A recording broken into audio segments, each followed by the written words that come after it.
સુરતના અમરોલીમાં હની ટ્રેપમાં ફસાવી તોડ કરતી ગેંગના 5 સભ્યોને ઝડપી પાડતી અમરોલી સર્વેલન્સ પોલીસ.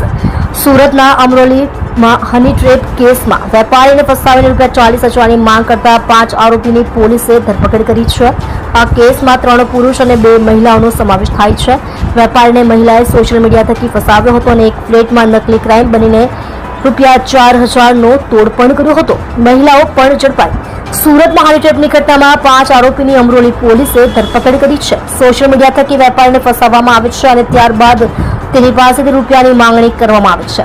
આરોપીઓએ પહેલા વેપારીને શાંત એપાર્ટમેન્ટમાં બોલાવ્યો અને ત્યારબાદ નકલી ક્રાઇમના અધિકારી બની તેની પાસેથી ₹4,000 લઈ ત્યારબાદ ₹40,000ની માંગણી કરવામાં આવે છે અને આ ગેંગના 3 સભ્યો ગુનાહિત ઇતિહાસ ધરાવે છે અને તેને લઈ પોલીસે ઊંડાણપૂર્વક તપાસ હાથ ધરી છે. કોણ કોણે ઝડપાયું આ કેસમાં?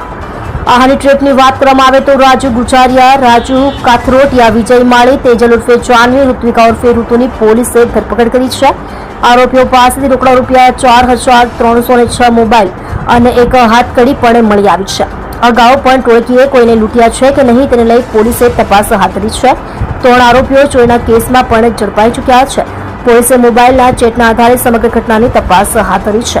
30 માર્ચ 2024ના રોજ પણ હની ટ્રેપની ઘટના શહેરમાં હની ટ્રેપનો વધુ એક બનાવ સામે આવ્યો હતો. પાલના જૈન વેપારીને ઘરમાં જૈન મંદિર બનાવવાનું કહીને ઘરે બોલાવ્યો. મહિલાએ ત્યારે કપડાં ઉતાર્યા. તે જ સમયે બહારથી 3 લોકોએ આવીને પછી ફસાવી ₹17 લાખ તોડ કર્યો હતો. તોડ પાડવાની આ પેરવી આગળ વધારતા વેપારીએ પોલીસમાં ફરિયાદ કરતા આખો મામલો સામે આવ્યો હતો.